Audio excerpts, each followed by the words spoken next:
بسم الله الرحمن الرحيم. السلام عليكم ورحمة الله وبركاته. طلابنا الأعزاء في الصف السادس الإعدادي، رجعنا وياكم بمحاضرة جديدة ودرس جديد من دروس التقوية للصف السادس العلمي والأدبي. أهلا بكم. سيكون شرحنا إن شاء الله تعالى في هذا اليوم هو شرح مفصل للمحاضرة الأولى من مادة الأدب والنصوص المتعلقة بمادة اللغة العربية. طلاب انتبه على يا عيني، اللغة العربية تقسم مثل ما نعرف بالامتحان الوزاري أتكلم إلى قواعد اللغة العربية، وكذلك الأدب والنصوص، وأيضا لدينا الإنشاء. نترك الإنشاء وقواعد اللغة العربية على صفحة، ونتوكل إن شاء الله بالمحاضرة الأولى لشرح الأدب والنصوص. طلابنا الأعزاء، قبل لا أشرح وقبل لا أبدي بالمنهج الدراسي المقرر من وزارة التربية، لازم تنتبه لشغلة مهمة. الأدب ما ينقري عن طريق تقليب صفحات، ولا ينقري عن طريق فهم، لأنه لا مادة فهمية ولا مادة حفظية. شاشيني، لا مادة فهمية بها قوانين وبها معادلات وبها هاي الأمور، ولا مادة درسية تنقري عن طريق قلقلة لسان. إنما تحتاج إلى شرح دراسي عن طريق محاضرات ومرتبط بأمثلة من الواقع. هيك الله ينضبط الأدب، مو مثل الإسلامية قد تنحفظ عن طريق تكرار، أما الأدب بنسبة تكرار، لكن النسبة الأعظم به هو ربط الكلام الموجود في الأدب بالحياة الواقعية أو بالواقع المعيشي. كلها بتبقى على يعني. أول محاضرة عندنا أو أول موضوع عندنا بالأدب وهو الأدب الحديث. الأدب الحديث انتبه عليه طلاب. بداية، الملزمة إن شاء الله هذه ملزمة الأستاذ عقيل الزبيدي، وموجودة إن شاء الله على قناة التليجرام اللي راح يكون رابطها بالوصف. كذلك راح أنزل بيها الملف مال هذه الملزمة، تقدرون تسحبونه وتقدرون تقلبون بيه وتشوفون المحاضرة على مود يكون الشرح إن شاء الله مناسب لكم. الأدب الحديث هو أول مواضيع الأدب. الأدب الحديث هو أول موضوع من مواضيع الأدب للصف السادس الإعدادي. انتبهوا يا طلاب. يقول: ماذا يوحى إليك عام 1798 في أدبنا العربي؟ أو لماذا أو اعتاد مؤرخو الأدب أن يجعلوا عام 1798 بداية للأدب العربي الحديث؟ لا بتبع عليها، أنا ما أعطيتك مقدمات، راح أبدي مباشرة بالشرح على مود تكون الصورة إن شاء الله واضحة. طلاب، يقول: اعتاد مؤرخو الأدب جعل عام 1798 بداية الأدب العربي الحديث. مؤرخو الأدب أو علماء الأدب أو مفكرو الأدب او فلاسفه الادب، ايش بيهم ذولا؟ يقول قرروا انه من 1798 الادب العربي الحديث. اذا الادب العربي الحديث شو وقت بدا؟ بدا عام 1798. يقول ايش معنى خليناه ب 1798؟ ليش ما خليناه ب 1930؟ ليش ما خليناه ب 2005؟ ليش ما خليناه بغير عام؟ ايش معنى خليناه بعام 1798؟ هنا التعليل. اعتاد معلل، يعني اعطيني سبب. اعتمد مؤرخو الادب ان يجعلوا عام 1798 بدايه للادب العربي الحديث. ليش بدايه الادب العربي الحديث صارت في عام 1798؟ تعالوا وياي. يقول: اعتاد مؤرخو الادب ان يجعلوا عام 1798 بدايه للادب العربي الحديث. مؤرخو الادب نفس السؤال، نستخدم الجواب. يقول: احنا اعتادينا مؤرخو الادب ان يجعلوا عام 1798 بدايه الادب العربي الحديث. ليش؟ يقول: وهي السنه التي دخل فيها، ركزوا وياي بدايه المحاضره يا عيني، وهي السنه التي دخل فيها قوات نابليون بونابرت الى مصر. وهي السنه التي دخل فيها قوات نابليون بونابرت الى مصر. من هو نابليون بونابرت؟ نابليون بونابرت هو رجل سياسي وحاكم سياسي، حكم فرنسا في القرن التاسع عشر. هذا الكلام طلاب الادبي شويه يعرفون لي، يعني طالب علمي، فما اتذكر هذه الامور. المهم، نابليون بونابرت من هو؟ نابليون بونابرت هو حاكم فرنسي او رجل سياسي هو يعتبر. تمام. فنابليون بونابرت عندفت قوات خاصه، عندفت جنود. تمام. فاحتل بعض الدول الاوروبيه وكذلك بعض الدول العربيه، ما اعرف هذه المعلومه صح او لا.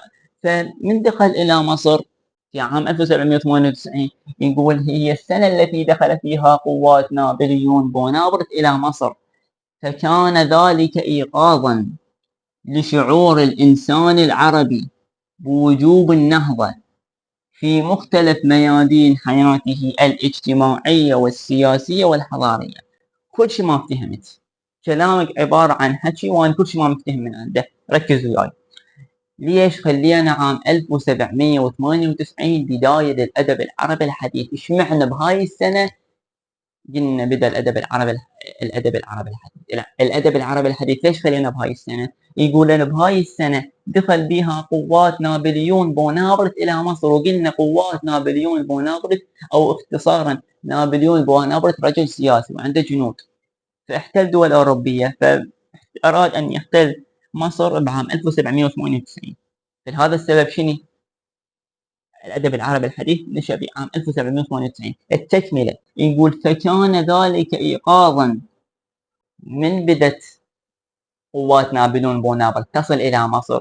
يقول فكان ذلك، هذا الأمر اللي هو الاحتلال، إيقاظا يعني صحوة، إيقاظا لشعور الإنسان العربي. من هو الإنسان العربي؟ بوجوب النهضة، يعني شنو؟ يعني القومة في مختلف ميادين حياته الاجتماعية والسياسية والحضارية.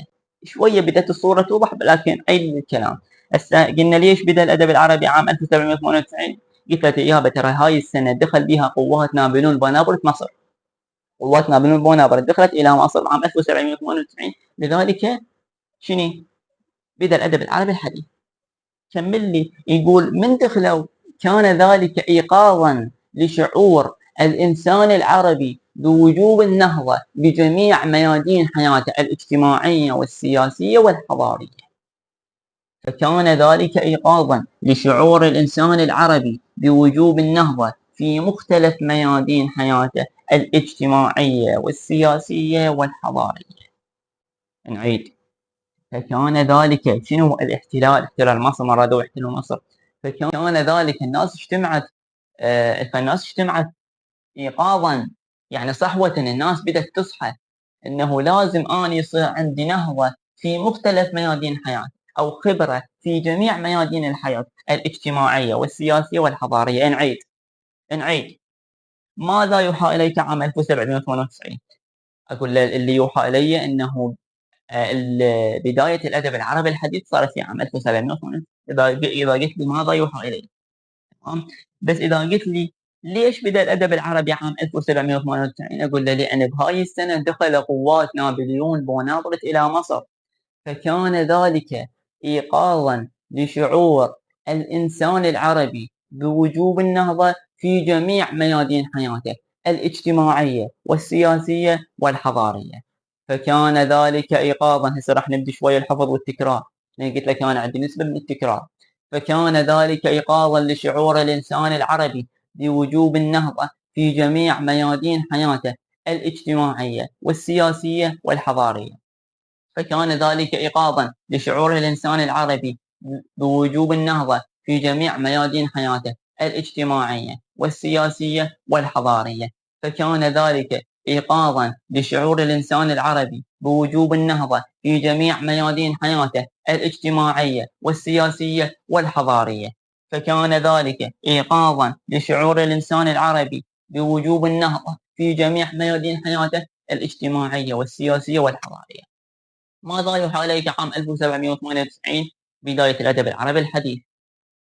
ليش العلماء، علماء الأدب أو مؤرخو الأدب، خلوا 1798 بداية الأدب العربي الحديث؟ أقول له لأن بهاي السنة دخل قوات نابليون بونابرت إلى مصر، فكان ذلك إيقاظا لشعور الإنسان العربي بوجوب النهضة بجميع ميادين حياته الاجتماعية والسياسية والحضارية.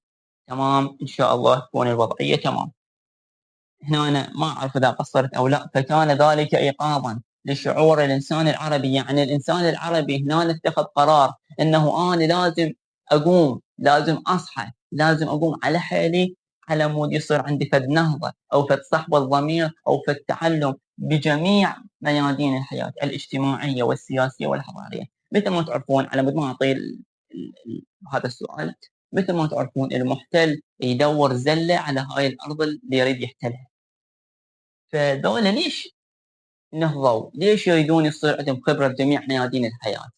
لان الشعب اللي تكون عنده درايه، والشعب اللي تكون عنده ناس علماء وناس تفتهم مثل ما نقول، وناس ذو خبرة، وناس ذو نهضة في هذه الأمور صعب يحتلوها، على عكس الدولة الضعيفة اللي ما عندها علماء، اللي ما عندها ناس في مكانات مرموقة، تشوف بسرعة تحتلها. فلذلك اتخذ شعور الإنسان العربي وجوب النهضة، قال أنا لازم أنهض، هذا محتل، أنا لازم يصير عندي نهضة ودراية ودراسة في مختلف ميادين حياته، لا سيما التأكيد الاجتماعية والسياسية والحضارية.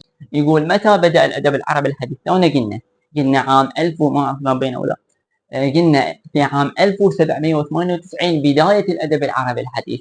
إذا لما يقول لي متى بدأ الأدب العربي الحديث، أقول له اعتاد مؤرخو الأدب أن يجعلوا عام 1798 بداية للأدب العربي الحديث. هذا السؤال جاء ب 2025 دور أول، موهوبين، سؤال ما يراد لشيء. وحتى لو أجل للطلاب الاعتياديين اللي هم الصباحة والعفو، مو طلاب الخارجي ولا طلاب المتميزين ولا الموهوبين، طلاب المنهج العربي العادي. تمام. فنقول لي متى بدأ الأدب العربي الحديث، أقول له بدأ بعام 1798.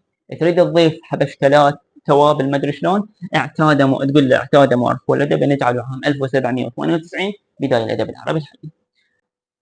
يقول ما حال الأدب في العصر الحديث؟ باقي العصور الحديثة شنو حال الأدب بهذا العصر الحديث؟ ايش صاير بالأدب؟ شنو رغبة الناس بالأدب؟ يقول ما حال الأدب في العصر الحديث وما الجمود أو السبات الذي قابله؟ شوي هذا السؤال يرى له تركيز. يقول كان الأدب أفضل معبر عن هذا الشعور العربي الجديد في مقابل السبات الطويل الذي ساد الأصقاع العربية المترامية وهيمن على حالتها الحضارية العلمية والأدبية، أبان ما يسمى بالفترة المظلمة التي تحكمت فيها سياسيا واقتصاديا واجتماعيا الأجانب من عثمانيين ومماليك غيرهم. كل شيء ما فهمنا، أنا فقط قرأت الجواب. يقول شنو حال الأدب بالعصر الحديث؟ شنو رغبة الناس إليه؟ شلون زين مو زين؟ اكو ناس تتقبل الادب لو ماكو ناس تتقبل الادب. يقول ما حال الادب في العصر الحديث؟ اقول له كان الادب افضل شعور، الادب كلش زين كان عن رغبه الناس وعن علو شانه. هسه راح ناخذ كان شنو الادب بالعصور المتقدمه اللي هذه العصور مالتنا، شنو الادب، احنا قاعد ندرس الادب الحديث. يقول كان الادب افضل معبر عن هذا الشعور العربي الجديد، الادب افضل شعور وافضل شيء صار. كان الأدب أفضل معبر عن هذا الشعور العربي الجديد، كان الأدب أفضل معبر عن هذا الشعور العربي الجديد. يقول لك كان الأدب أفضل معبر عن هذا الشعور العربي الجديد. الأدب هو أفضل شعور، أفضل شيء من الأمور المجتمع نحن نقول ترند بهذا الوقت الحالي، نقول أمور تغشي. شنو حال الأدب؟ شلونه ويا الناس؟ يقول كان الأدب أفضل معبر عن هذا الشعور العربي الجديد، كان الأدب أفضل معبر عن هذا الشعور العربي الجديد، كان الأدب أفضل معبر عن هذا الشعور العربي الجديد. ورا شو يقول؟ يقول في مقابل السبات الطويل. السبات شنو هو؟ الركود. في مقابل السبات الطويل أي الركود الطويل اللي ما بعد الحرب، الذي ساد الأصقاع العربية المترامية وهيمن على حالتها الحضارية والعلمية والأدبية، أبان ما يسمى بالفترة المظلمة. هسه هنا بعدين راح ناخذ شنو تعريف الفترة المظلمة، هنا أنا ما راح أشرحها، راح أشرح إن شاء الله بتعريف الفترة المظلمة بالسؤال القادم. الأدب العربي شلون كان؟ الأدب العربي شلون كان؟ أقول لك كان الأدب العربي أفضل شعور عن هذا، عفوا، كان الأدب أفضل معبر عن هذا الشعور في مقابل السبات الطويل الذي ساد الأصقاع العربية المترامية. شنو الأصقاع العربية المترامية؟ أي احتلال المغول والعثمانيين للدول العربية. تمام. فشوي هنا بهذا الموضوع شوي دخل التاريخ. تمام. فيقول حال الأدب شلون؟ قلت له كان الأدب أفضل معبر عن هذا الشعور العربي الجديد، كان الأدب أفضل معبر عن هذا الشعور العربي الجديد في مقابل السبات الطويل، الركدة في مقابل السبات الطويل الذي ساد الأصقاع العربية المترامية. اللي شنو؟ اللي هو ما بعد الحرب، صارت فترة ركود، الذي ساد الأصقاع العربية المترامية وهيمن على حالتها الحضارية والعلمية والأدبية، أبانا ما يسمى بالفترة المظلمة. وهسه نحن ناخذ شنو تعرف الفترة المظلمة. نعيد: ما حال الأدب في العصر الحديث؟ كان الأدب أفضل معبر عن هذا الشعور الجديد الذي ساد الأصقاع العربية المترامية وهيمن على حالته الاجتماعية العلمية والأدبية، أبان ما يسمى بالفترة المظلمة التي تحكمت بها السياسيين من عثمانيين ومماليك غيرهم. بعدين راح ناخذها. نعيد: ما حال الأدب في العصر الحديث؟ ما حال الأدب شلون كان بالعصر الحديث؟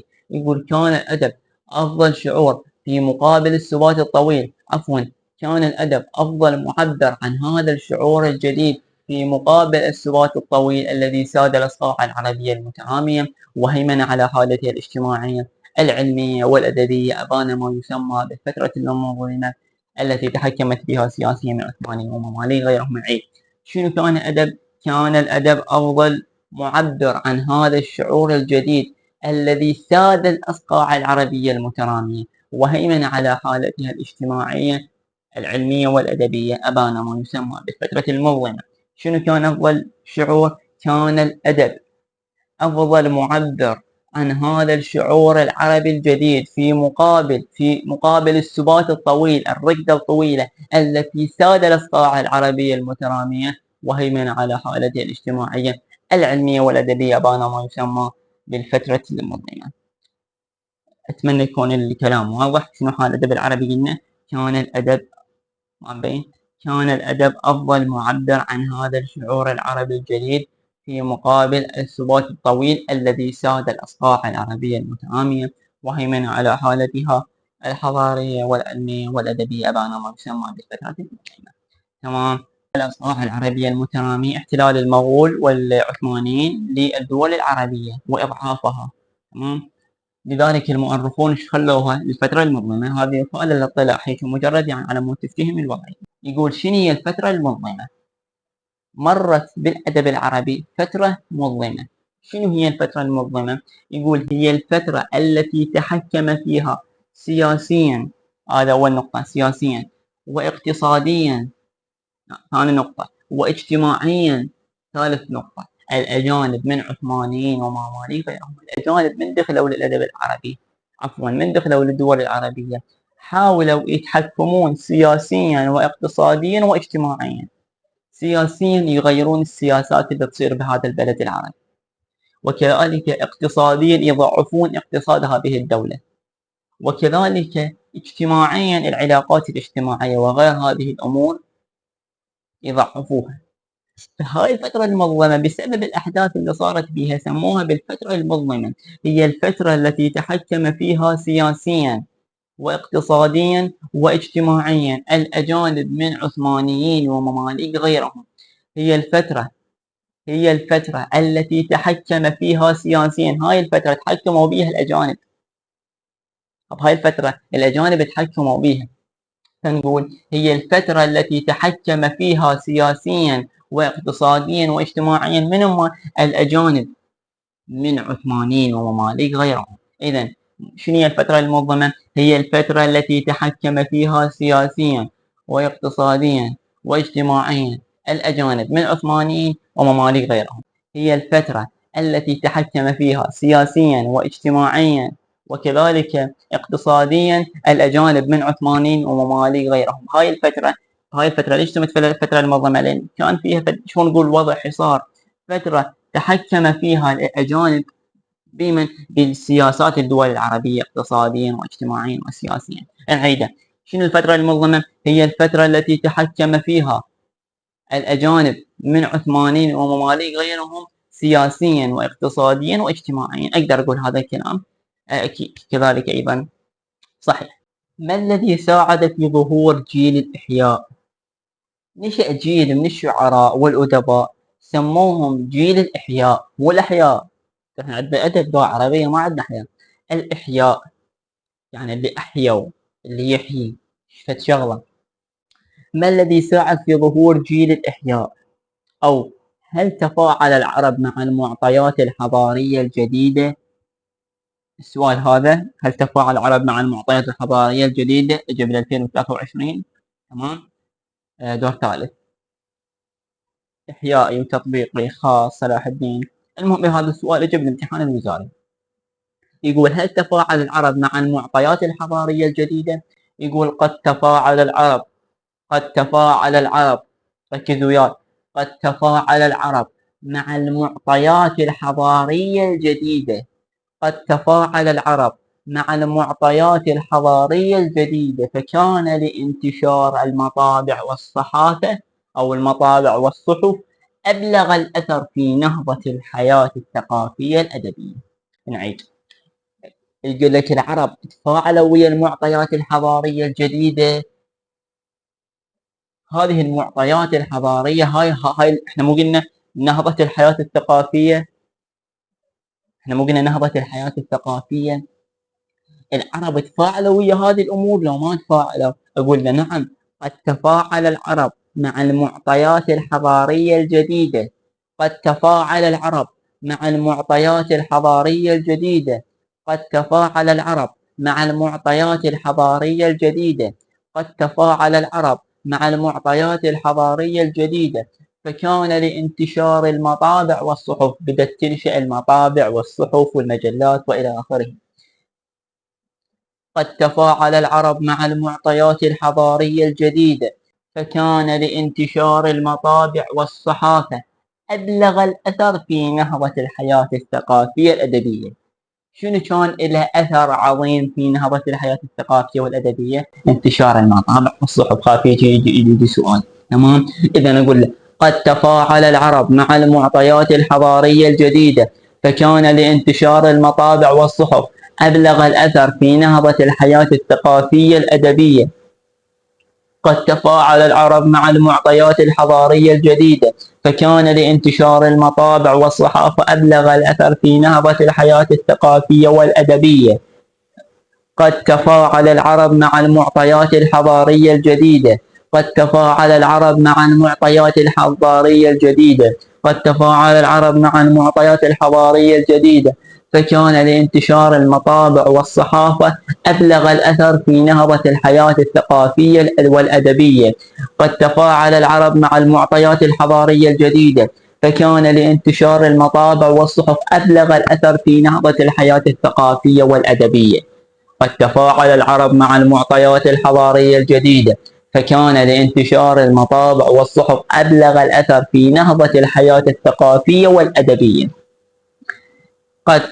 هل تفاعل العرب تفاعلوا ولو ما تفاعلوا مع المعطيات الحضارية الجديدة؟ أقول له نعم، تفاعل العرب، أو أقول له قد تفاعل العرب مع المعطيات الحضارية الجديدة، فكان لانتشار المطابع والصحف أبلغ الأثر في نهضة الحياة الثقافية الأدبية. انتشار المطابع والصحف أبلغ الأثر، صار بأهمية، أبلغ الأثر علميا. انتشار المطابع والصحف أبلغ الأثر في نهضة الحياة الثقافية الأدبية. يعني نهضة الحياة الثقافية والأدبية شلون صارت؟ عن طريق انتشار المطابع والصحافة. قد تفاعل العرب مع المعطيات الحضارية الجديدة، فكان لانتشار المطابع والصحافة أبلغ الأثر في نهضة الحياة الثقافية والأدبية. تمام. يقول فسار الأدباء على بعث روح الأدب العربي، فسار الأدباء على بعث روح الإبداع فسار الأدباء على بعث روح الأدب العربي في عصوره الذهبية، ونشأ جيل من الشعراء والأدباء أطلق عليهم جيل الإحياء الذين شاركوا في إحياء الأدب العربي بعد أن كانت روح الإبداع تنطفئ فيه. تنطفئ فيه. نعيد. قد تفاعل العرب مع المعطيات الحضارية الجديدة، فكان لانتشار المطابع والصحف أبلغ الأثر في نهضة الحياة الثقافية الأدبية. شو يقول فسار الأدباء على بعث روح الإبداع والتجديد. وأنا كنت حكي هاي قد ناس المالداني. فسار الأدباء على بعث روح الأدب العربي. فسار الأدب العربي أرادوا يحيوا. شلون يحيوا؟ فسار الأدباء على بعث روح الأدب العربي في عصوره الذهبية. صار فد عصر ذهبي، الأدباء مشوا على هذا الدرب في البحث لروح الأدب العربي في عصوره الذهبية. الأهم يقول هو نشأ جيل من الشعراء والأدباء. نشأوا جيل، هسه الشعراء أجيال، جيل الثمانينات عندهم فد شعراء كلهم مواليدهم الثمانينات، تسعينات كلهم مواليد تسعينات شعراء، ألفينات وإلى آخره. هنا شو يقول؟ يقول نشأ جيل من الشعراء والأدباء. نشأ جيل من الشعراء والأدباء أطلق عليهم جيل الإحياء. نشأ جيل من الشعراء والأدباء أطلق عليهم جيل الإحياء. ليش سموهم جيل الإحياء؟ الذين شاركوا في إحياء الأدب العربي بعد أن كانت روح الإبداع تنطفئ فيه. الأدب العربي ما بعد عام 1798 بدأ شوية شوية يقل، فنشأ جيل من الشعراء ومن الأدباء سموا مو سموهم، لا سميوا، نقول سموا بجيل الإحياء، اللي شاركوا بإحياء الأدب العربي بعد أن كانت روح الإبداع تنطفئ فيه. روح الإبداع ما بعد الحرب بدأت تضعف. ليش؟ لأن تحكموا سياسيين عثمانيين ومماليك غيرهم من هسه قلناها، تمام؟ فروح الإبداع بدأت تنطفئ بالأدب العربي. نشأوا جيل من الشعراء والأدباء سموهم جيل الإحياء. ايش سووا ذولا؟ شاركوا بإحياء الأدب العربي، سوونا فد قصايد، سوونا فد أشعار، فد أمور أدبية، شاركوا في إحياء الأدب العربي بعد أن كانت روح الإبداع تنطفئ فيه. ما الذي ساعد في ظهور جيل الإحياء؟ أو هل تفاعل العرب؟ نعم تفاعل العرب. قد تفاعل العرب مع المعطيات الحضارية الجديدة، فكان لانتشار المطابع والصحف أبلغ الأثر في نهضة الحياة الثقافية والأدبية. فسار الأدباء على بعث روح الإبداع على بعث روح الأدب العربي في عصور الذهبية. هاي ما لنا شغل بهم. أقول نشأ جيل من الشعراء والأدباء أطلق عليهم جيل الإحياء الذين ساهموا في إحياء الأدب العربي بعد أن كانت روح الإبداع تنطفئ فيه. نتيجة انتشار المطابع والصحف. قلت لك إياه قبل لا أشوف السؤال، قلت لك المطابع والصحف شلون نشرت؟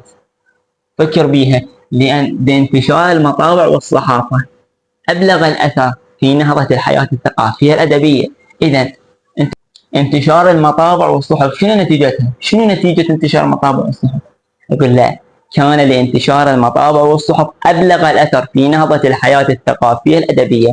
فسار الأدباء على بعث روح الإبداع والتجديد. فنشأ جيل من الشعراء والأدباء سموا بجيل البعث والإحياء الذي ساهموا في إحياء الأدب العربي بعد أن كانت روح الإبداع شبيهة تنطفئ فيه. سؤال بيسكي شلون نقول الشربت يعني لأنه شرحنا تمام. جيل الإحياء، شنو جيل الإحياء؟ هو جيل من الأدباء. احنا قلنا كل شعراء لهم في الجيل.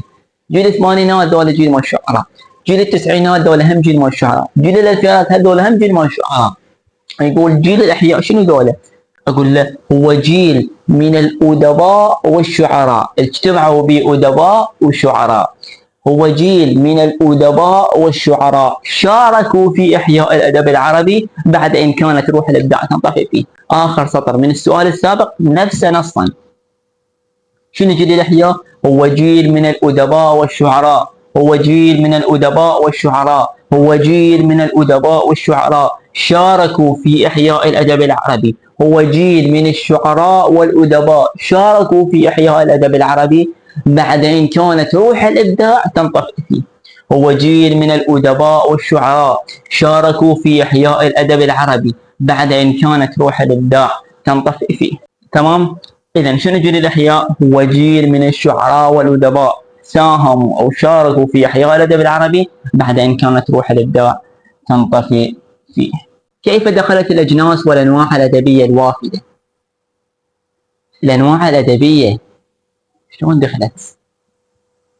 كيف دخلت الأجناس والأنواع الأدبية الوافدة على الأدب العربي؟ وشنو هاي الأجناس؟ وشنو تأثيرها؟ طبعا هذا السؤال هالقد ما يجيب لك سؤال مختصر، سؤال حلو بالامتحان وزاد، بس احتمال يقول لك كيف دخلت الأجناس والأنواع الأدبية الوافدة على الأدب العربي؟ وشو يقول لك؟ ما كيف دخلت الأجناس؟ وشنو هاي الأجناس؟ فشي بسيط. أو يقول لك كيف دخلت الأجناس وشنو تأثيرها، فقط لا أكثر ولا أقل. تمام. يقول دخلت الأجناس والأنواع الأدبية الوافدة عن طريق الترجمة كالقصص والروايات والمسرحيات. هسه راح من قلت لك الأدب العربي شنو الشأن مالته، شأن عظيم، راح ناخذه هسه بهذا السؤال اللي راح ننهي به المحاضرة. كيف دخلت الأجناس والأنواع الأدبية الوافدة على الأدب العربي؟ شلون بدت أو شلون دخلت؟ أقول دخلت الأجناس والأنواع الأدبية الوافدة عن طريق الترجمة. قلت ليش؟ كالقصص والروايات والمسرحيات. القصص، إن قصص مو عربية، قصص أجنبية مثلا، أو قصص من باقي الدول الأوروبية. لو كانت بالدول الأوروبية، يعني اجت هي ضمن الدول الأوروبية، لو اجتنا كان اطلعنا عليها؟ لا، ما اطلعنا عليها. ليش؟ لأنه ما مترجمة. لكن يقول دخلت الأجناس وأنواع الأدبية الوافدة عن طريق الترجمة، لأنه أي شيء من الدول الغير عربية، أي شيء من الدول الغير عربية من دخل لنا مترجم إلى اللغة العربية. ليش؟ لأن هو لازم يترجم على مود احنا نفتهمه، وإلا مثلا مسلسل أو فيلم مثلا أجنبي الآن راح أشوفه، إذا ما مترجم طبعا ما راح أشوفه. شلون دخل لي؟ عن طريق الترجمة. شلون وصل لي؟ شلون أنا قمت أشوفه؟ شلون أنا قمت أباوع له؟ عن طريق الترجمة. إذا دخلت الأجناس والأنواع الأدبية الوافدة عن طريق الترجمة. مثل إيش؟ قصة إنجليزية تجيني مترجمة باللغة العربية راح أقرأها، ما تجيني مترجمة باللغة العربية ما تجيني باللغة العربية مترجمة، ما أشتريها ولا أباوع لها ولا أقلبها. ليش؟ لأنه ما راح أفتهم بها. كذلك الروايات، رواية إنجليزية حلوة استفاد من عندها، بس مو باللغة العربية، ما مترجمة، أشتريها أخذها تدخل لي أنا كعربي تدخل لي؟ لا. كذلك المسرحيات اللي بضمنها المسلسلات والأفلام، إذا أجتني باللغة الإنجليزية ما مترجمة، هل راح أشوفها؟ هذا كلهن هل راح يدخلن للأدب العربي؟ ما راح يدخلن. ليش؟ لأنه ما مترجمون، لكن هن دخلن بسبب شنو؟ الترجمة. إذا دخلت الأجناس والأنواع الأدبية الوافدة عن طريق الترجمة كالقصص والروايات والمسرحيات. دخلت الأجناس والأنواع الأدبية الوافدة العفو. دخلت الأجناس والأنواع الأدبية الوافدة عن طريق الترجمة كالقصص والروايات والمسرحيات. دخلت الأجناس والأنواع الأدبية الوافدة عن طريق الترجمة كالقصص والروايات والمسرحيات. دخلت الأجناس والأنواع الأدبية الوافدة عن طريق الترجمة كالقصص والروايات والمسرحيات. وراءها يقول فكان للأدب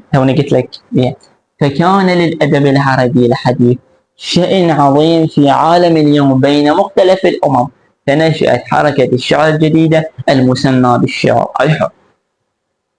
دخلت الأجناس والأنواع الأدبية الوافدة عن طريق شنو؟ عن طريق الترجمة كالقصص والروايات والمسرحيات. فكان للأدب العربي شأن عظيم في عالم اليوم. بعالم اليوم الأدب العربي بشأن عظيم. يقول فكان للأدب العربي شأن عظيم في عالم اليوم بين مختلف الأمم، الأمم الأوروبية، الأمم الأفريقية، الأمم الآسيوية. شنو الأدب؟ فكان الأدب العربي الحديث شأن عظيم في عالم اليوم بين مختلف الأمم. لذلك نشأت حركة الشعر الجديدة المسمى بالشعر الحر. لو ما كان إلا شأن عظيم نقدر نسوي إنتاج لأدب جديد أو لشعر جديد؟ ما نقدر. فلذلك يقول فكان للأدب العربي شأن عظيم في عالم اليوم بين مختلف الأمم، فنشأت حركة الشعر الجديدة المسمى بالشعر الحر. فكان للأدب العربي شأن عظيم في عالم اليوم بين مختلف الأمم. فكان للأدب العربي شأن عظيم في عالم اليوم بين مختلف الأمم. فكان للأدب العربي شأن عظيم في عالم اليوم بين مختلف الأمم. فكان للأدب العربي شأن عظيم في عالم اليوم بين مختلف الأمم. فكان للأدب العربي شأن عظيم في عالم اليوم بين مختلف الأمم. فكان للأدب العربي الحديث شأن عظيم في عالم اليوم بين مختلف الأمم. لذلك نشأت حركة الشعر الجديدة المسمى بالشعر الحر. يعني اختصر لهذا الكلام كله شلون دخلت الأجناس والأنواع الأدبية الوافدة. أريد أوقف هنا وما أريد أتباوع. أقول دخلت الأجناس والأنواع الأدبية الوافدة عن طريق الترجمة كالقصص والروايات والمسرحيات. دخلت الأجناس والأنواع الأدبية الوافدة عن طريق الترجمة كالقصص والروايات والمسرحيات. فكان للأدب العربي شأن عظيم، الأدب العربي الحديث شأن عظيم في عالم اليوم بين مختلف الأمم. فنشأت حركة الشعر الجديدة المسمى بالشعر الحر.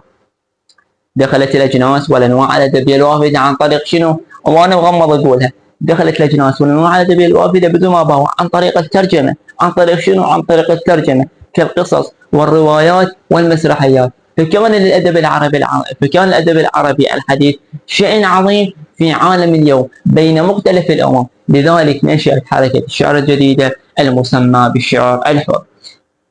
هذا السؤال إن شاء الله ما بي مشكلة وسهل، وان شاء الله هو الماده مالتكم سهله، وان شاء الله اضبط لكم اياها اذا الله راد وسهل ووفقني.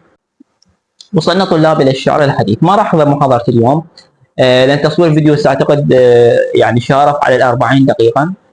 ما راح اطول المحاضره بعد اكثر. ان شاء الله بالمحاضره القادمه راح نكمل لكم الشعر الحديث وكذلك مدرسه الاحياء على مود هذه مدرسة خاصة طبعا. على مود من بعدها راح ننتقل للشعراء محمد سعيد الحبوبي وعلي شاقي، وننطلق إن شاء الله بمسيرتنا بشرح الأدب والنصوص الخاص بالسادس الإعدادي.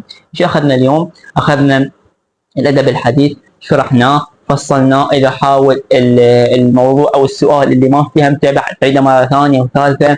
وإن شاء الله حسابي مال التليجرام راح تلقوه جوا، يعني الخاص مالتي، إذا أحد راد عنده استفسار تمام. وكذلك قناة التليجرام راح اسوي قناة تليجرام للاستفسارات وللتبليغات والى غير ذلك الامور. الى ذلك الحين هذه حلا تحية مني خادمكم ابو الحسن. نتلاقى ان شاء الله بفيديو اخر ومحاضرة اخرى، والسلام عليكم ورحمة الله وبركاته.